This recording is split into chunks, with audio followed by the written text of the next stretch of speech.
Bike boat के सभी पीड़ित साथियों को मनीष हिंदुस्तानी की तरफ से राधे कृष्णा।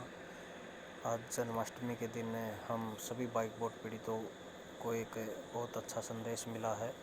पॉजिटिव न्यूज़ है हमारे लिए कि बाइक बोट पीड़ितों की मुकदमों की जांच दोबारा से सीबीआई करेगी और इस सभी मेहनत का श्रेय सुरेश भट्ट जी को जाता है, जो जम्मू कश्मीर से हैं, जिन्होंने बहुत ही सराहनीय कदम उठाया है। और अकेले उन्हीं के मुकदमे में जो हाई कोर्ट ने, जम्मू हाई कोर्ट ने जो ये फैसला दिया है, उसका हम सबको कुछ न कुछ फ़ायदा मिलेगा।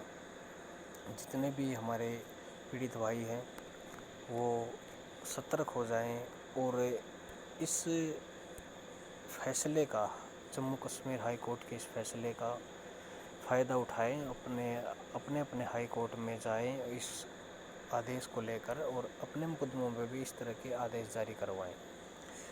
साथियों, आज बहुत दिन बाद वीडियो बना रहा हूं क्योंकि हम बहुत वीडियो बना बना के कह के थक चुके थे। शायद हमारे पीड़ित भाई ये सोच रहे थे ये यूट्यूबर बन गए हैं, यूट्यूब से पैसा कमाएंगे। हमें तो इतना भी नहीं पता था यूट्यूब से पैसा आता कैसे है। मुन्ना भाई ने बहुत वीडियो बनाई हम सब के लिए, अकेले अपना घर बार त्याग के इन ठगों की छाती के ऊपर बैठे हुए हैं और इतने दिन से हम सब के लिए वीडियो बना रहे थे कि हम जागें, ज़्यादा से ज़्यादा कानूनी कार्रवाई करें, लेकिन जिसको जगना था वो जग चुका था। इसलिए हमने ज़्यादा वीडियो बनानी बंद कर दी और अपने अपने जो हमने कानूनी कार्रवाई कर रखी है, अपने जो मुकदमे चला रखे हैं इन ठगों के ऊपर, उस पे हमने ध्यान देना शुरू कर दिया। क्योंकि हमारे वीडियो बनाने से जिसको जगना था वो जग चुका था और जिसको नहीं जगना था वो अब भी नहीं, तब तक नहीं जगा और अब भी नहीं जगेगा। वो मुन्ना भाई जो कहते हैं कि वो इस इंतज़ार में बैठे हुए हैं सबको मिलेगा तो हमें भी मिलेगा, लेकिन ऐसा होने वाला नहीं है। जिसकी कानूनी कार्रवाई है सिर्फ उसी को पैसा मिलेगा, बाकी किसी को कुछ नहीं देगा ये ठग, ये भाटी ठग। तो साथियों, एक यही छोटा सा संदेश देना चाहता था आपको। और उधर से कुछ खबरें ऐसी भी आई थी इस बीच कि ये ठग हाई कोर्ट से, दिल्ली सुप्रीम कोर्ट से फैसला लेके आए हैं। इन्होंने एक आदेश करवाया है कि मुकदमों को इकट्ठा किया जाए, बहुत सारे मुकदमों को इकट्ठा किया जाए और उसमें ये ठग काफ़ी हद तक सफल हो गए।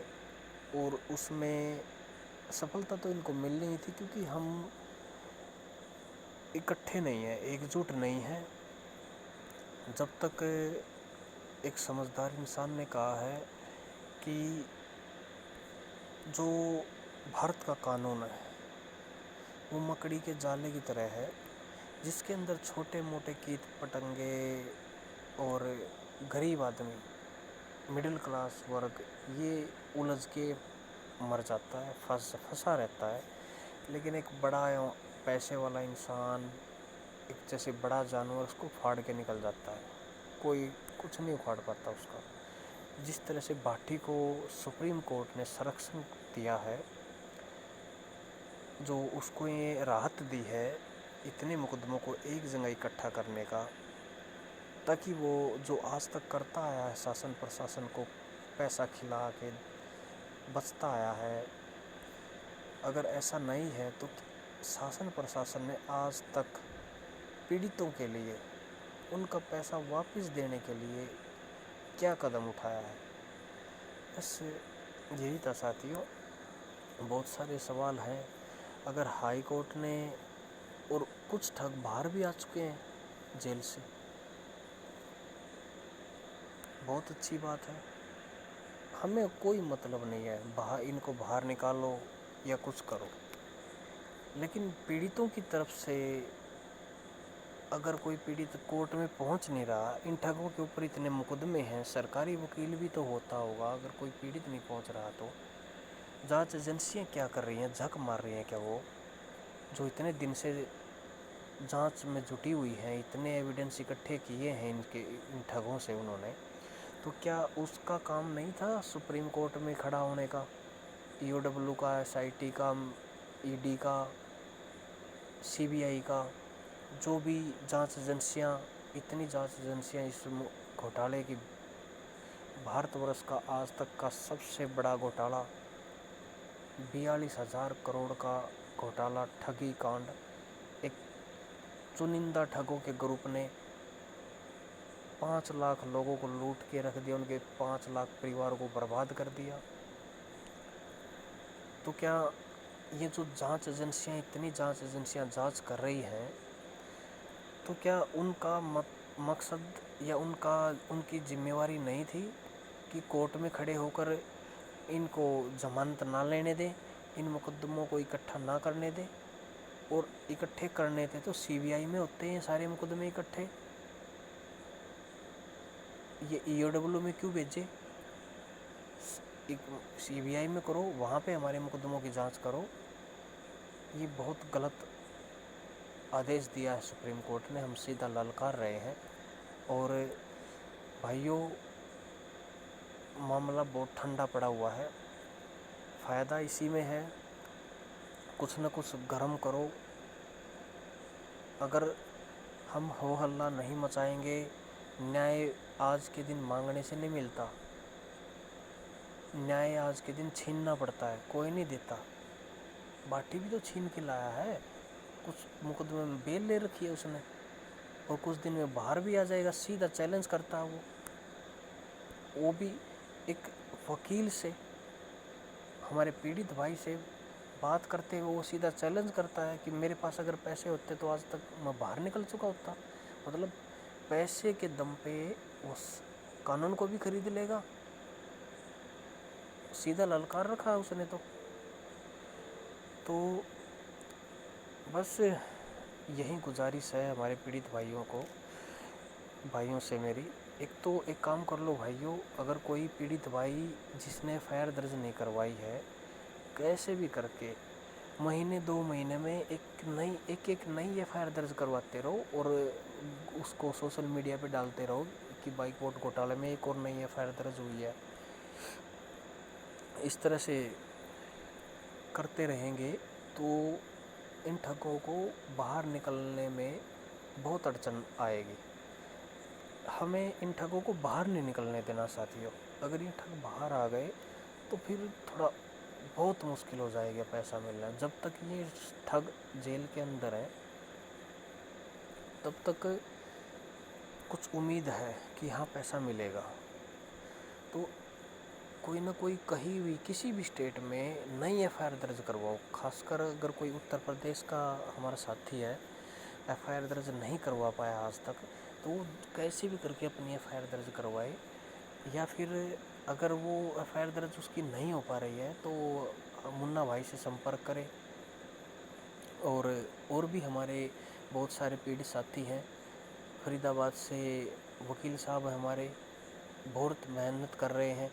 ये इसी मुकदमे में, उन्हीं के मुकदमे में अपने राजू त्यागी जी हैं, वकील साहब हैं, उनके मुकदमे में आदेश बाटी ने ज़मानत अर्जी लगाई थी और हमारे वकील साहब ने, राजू त्यागी जी ने उसको ज़मानत नहीं लेने दिया।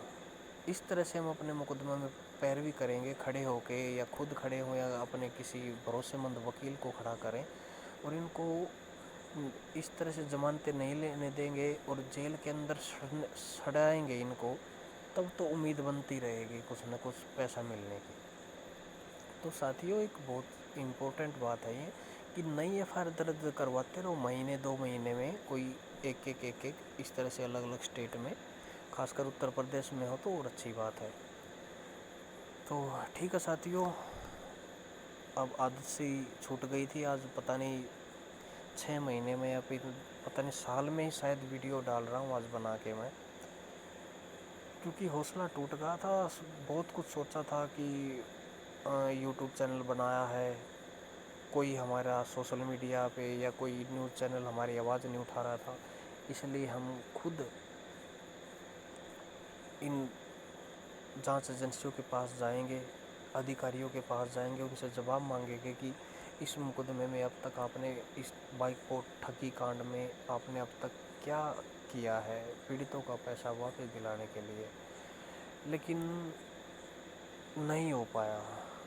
वो गया, मैं कई जगह गया, मैं अपने वो माइक उठा के, न्यूज़ चैनलों वाले अपने फ़ोन उठा के उनसे जाके पूछा मैंने, उन्होंने सीधा स्पष्ट कह दिया कि भाई कितने पीड़ित हैं बाइक पोर्ट में। हमने कहा कि 5 लाख, और बोला आपके सब्सक्राइबर कितने हैं, तो उस समय ओनली 100-150 सब्सक्राइबर थे, आज 300 कुछ हैं। तो इसलिए हौसला टूट गया। इतना भौंकते थे, कुत्ते की तरह भौंकते थे। पीड़ित भाई कहीं भी एकजुटता नहीं दिखा रहे। इतने धरने प्रदर्शन किए हमने, 200-300 से ज़्यादा कभी संख्या नहीं पहुंची। इतने पीड़ित नहीं पहुंचते थे जितने ठगों के गुर्गे उसके बीच में घुस जाते थे हमारे बीच में। इतना प्रशासन खड़ा हो जाता था, पीड़ितों से ज़्यादा प्रशासन खड़ा हो जाता था, ठगों के गुर्गे घुस जाते थे हमारे बीच में। तो एकता नहीं दिखाई साथियों, एकता नहीं दिखाई, इसलिए लेट हो रहे हैं। और अगर एकता नहीं दिखाएंगे, कुछ न कुछ हो हल्ला करना पड़ेगा। अगर नहीं करेंगे तो ऐसे ही समय लगता रहेगा अपना पैसा वापस पाने के लिए। तो ठीक है साथियों, एक ये छोटा सा संदेश देना था आपको।